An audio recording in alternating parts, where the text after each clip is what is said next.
seperti cerita dongeng. Dan siswa dapat mengidentifikasi tokoh, latar, dan pesan moral dalam dongeng. Ada yang tahu nggak apa itu dongeng?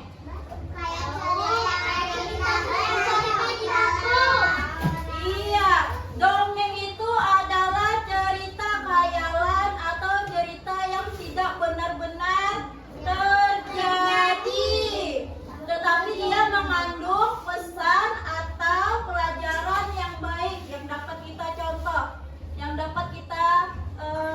untuk melakukan di kehidupan kita sehari-hari. Contoh cerita dongeng biasanya itu kayak mana? Tokohnya ada hewan, terus ada manusia, bahkan ada juga cerita dongeng itu makhluk gaib. Kalian biasanya dengar cerita dongeng itu tokohnya apa? Hewan atau manusia?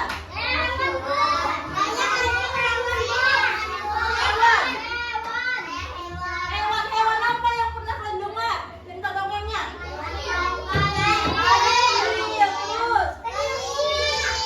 Kura-kura, kelinci, gajah, monyet. Nah, di sini Ibu kasih contoh cerita tentang dongeng kancil dan buaya. Pernah dengar nggak?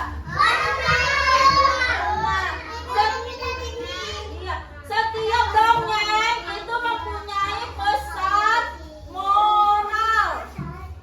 Apa itu pesan moral? Ada yang tahu nggak?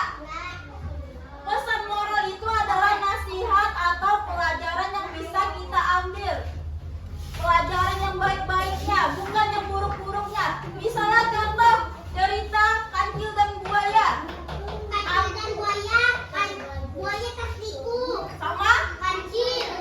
Terus pesan moral yang kita ambil dari cerita kancil dan buaya itu apa? Nasihat atau pelajaran yang baiknya yang dapat kita tiru.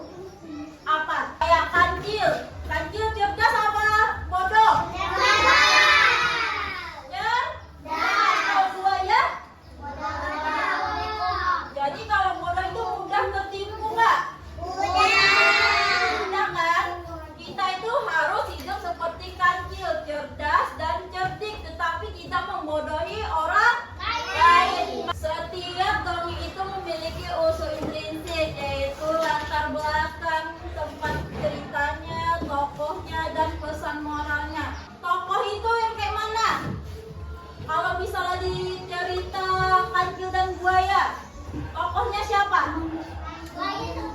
Buaya sama latar tempat ceritanya di mana? Di sungai atau di hutan?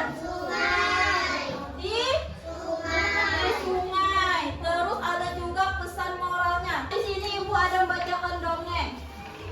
Coba didengar baik-baik, disimak baik-baik. Nanti Ibu tanya satu-satu ya. Kelinci dan kura-kura. Suatu hari di hutan, kelinci mengejek kura-kura. Kamu berjalannya sangat lambat, kata kelinci sambil tertawa. Kura-kura tidak marah. Dia pun berkata, bagaimana kalau kita lomba lari? Kelinci pun setuju, karena dia merasa larinya paling cepat. Saat lomba dimulai, kelinci berlari sangat kencang. Ia lalu berhenti dan tidur karena merasa dirinya pasti akan menang. Sementara itu, kura-kura terus berjalan pelan tapi tidak berhenti. Ia berjalan dengan sabar sampai ke garis finish.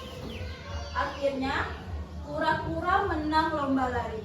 Kelinci pun terbangun dan sangat terkejut karena dia menerima kekalahan. Nah, apa unsur intrinsiknya di sini? Siapa tokohnya? Kelinci sama kura-kura. Kelinci dan kura-kura. Latar tempatnya di mana? Di suatu hutan. Pesan moral atau nasihat yang kita ambil dari cerita tadi apa? Ada yang tahu? Pesan moral itu mengambil pesan baiknya di cerita ini. Berarti kita hidup itu tidak boleh sombong.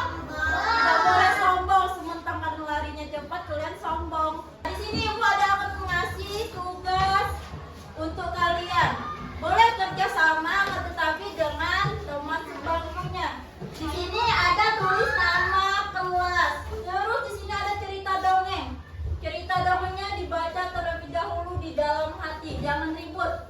Ada 5 soal langsung dijawab. Ngerti?